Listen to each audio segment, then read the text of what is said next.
दोस्तों, क्या आपने कभी महसूस किया कि आपकी जिंदगी में कुछ कमी है? आप सारा दिन भागते रहते हैं, लेकिन फिर भी मन में एक अजीब सा खालीपन रहता है। क्या आप हमेशा अपने पास्ट की गलतियों या फ्यूचर की चिंताओं में डूबे रहते हैं? अगर हाँ, तो आज का वीडियो आपकी जिंदगी बदल सकता है।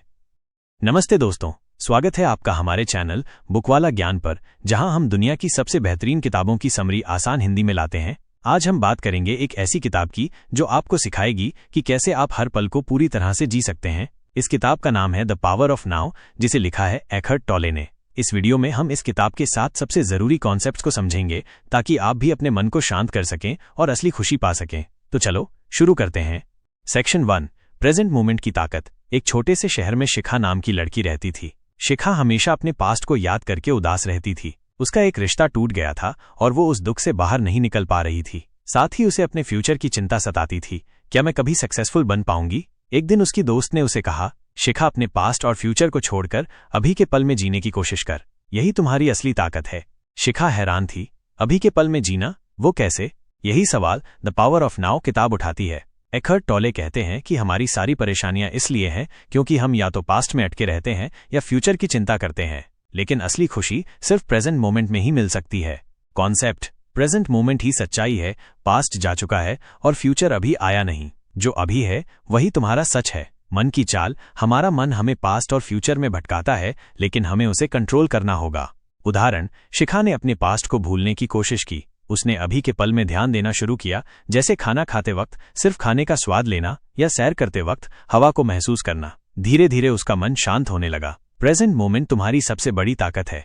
सेक्शन 2, माइंड को समझो, वो तुम्हारा दुश्मन है। किताब का दूसरा कॉन्सेप्ट है माइंड को समझना। एखर्ट टोले कहते हैं कि हमारा मन हमारा सबसे बड़ा दुश्मन हो सकता है अगर हम उसे कंट्रोल करना ना सीखें। शिखा को हर वक्त अपने मन में नकारात्मक विचार आते थे। मैं अच्छी नहीं हूं, मुझे कोई पसंद नहीं करता।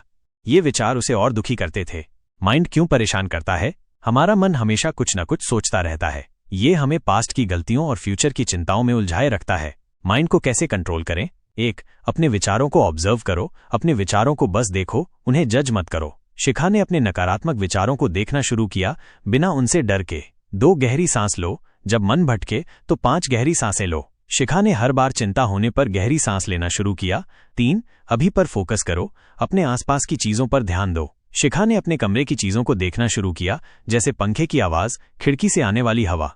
उदाहरण: शिखा ने अपने विचारों को ऑब्जर्व करना शुरू किया। उसने देखा कि उसके नकारात्मक विचार बस आते हैं और चले जाते हैं। धीरे धीरे वो अपने मन से डरना बंद हो गई। माइंड को समझना तुम्हारी पहली जीत है।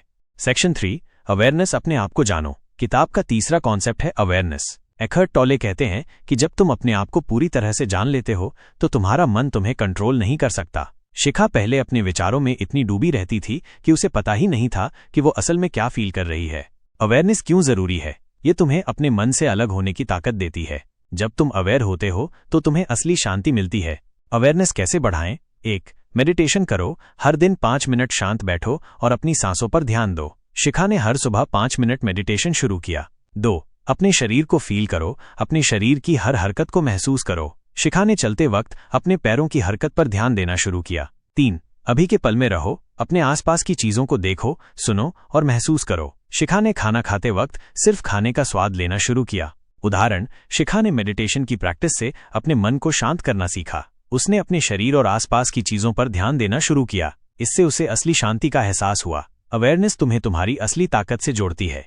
सेक्शन 4, पेन बॉडी, अपने दर्द को समझो। किताब का चौथा कॉन्सेप्ट है पेन बॉडी। एखर्ट टोले कहते हैं कि हम सबके अंदर एक पेन बॉडी होता है। ये वो पुराना दर्द है जो हमने अपने पास्ट से इकट्ठा किया है। शिखा का पेन बॉडी उसके टूटे रिश्ते का दर्द था। हर बार जब वो अकेली होती, वो दर्द फिर से जाग जाता था। पेन बॉडी क्या है? ये तुम्हारे पुराने इमोशंस का कलेक्शन है, जैसे दुख, गुस्सा या डर। ये दर्द बार बार जागता है और तुम्हें परेशान करता है।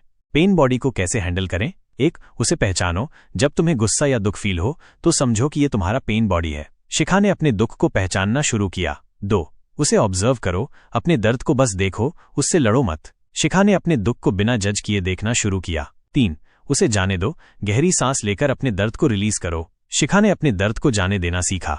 उदाहरण: शिखा ने अपने पेन बॉडी को पहचान लिया। उसने देखा कि उसका दुख बार बार जागता था, लेकिन जब उसने उसे ऑब्जर्व करना शुरू किया तो वो दर्द धीरे धीरे कम हो गया। पेन बॉडी को समझना तुम्हारी आजादी है।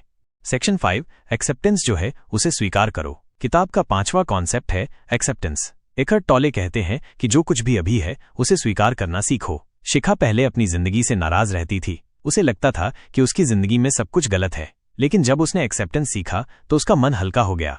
एक्सेप्टेंस क्यों जरूरी है? जब तुम चीजों को स्वीकार करते हो तो तुम्हारा मन शांत हो जाता है। ये तुम्हें पास्ट और फ्यूचर की चिंता से आजाद करता है।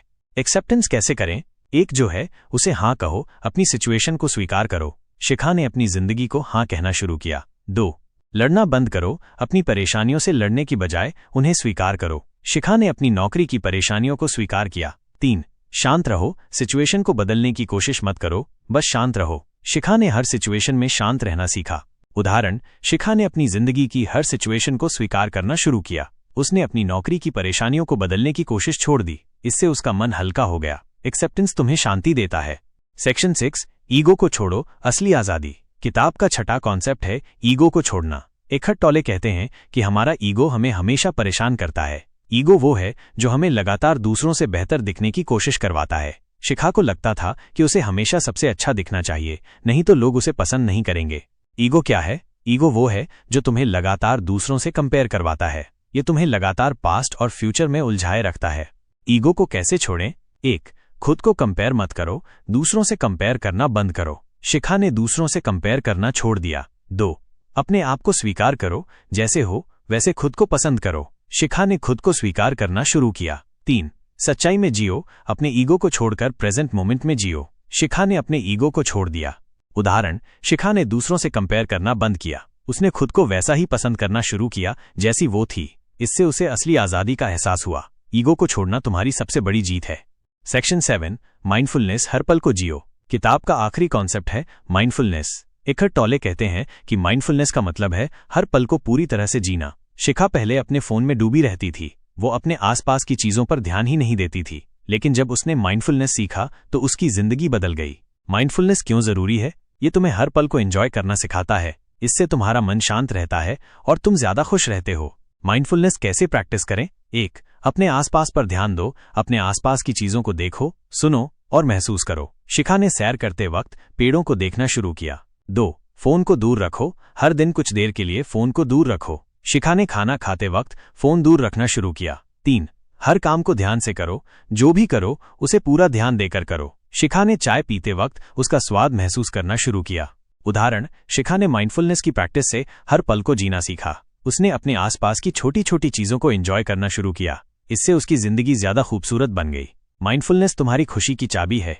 तो दोस्तों, ये थी द पावर ऑफ नाउ की समरी। एकहर्ट टोले हमें सिखाते हैं कि असली खुशी प्रेजेंट मोमेंट में ही है। अपने मन को कंट्रोल करो, अपने पेन बॉडी को समझो और ईगो को छोड़ दो। माइंडफुलनेस की प्रैक्टिस करो और हर पल को पूरी तरह से जियो। इस किताब का मुख्य आइडिया है अभी के पल में जीना सीखो, क्योंकि यही तुम्हारी असली ताकत है। अगर ये समरी आपको पसंद आई तो कमेंट में बताओ कि आपका फेवरेट कॉन्सेप्ट क्या है, और अगर आप किसी और किताब की समरी चाहते हैं तो वो भी कमेंट करें। हमारे चैनल बुकवाला ज्ञान को सब्सक्राइब करना ना भूलें और अगली वीडियो में मिलते हैं। तब तक प्रेजेंट मोमेंट को एंजॉय करो और खुश रहो। नमस्ते।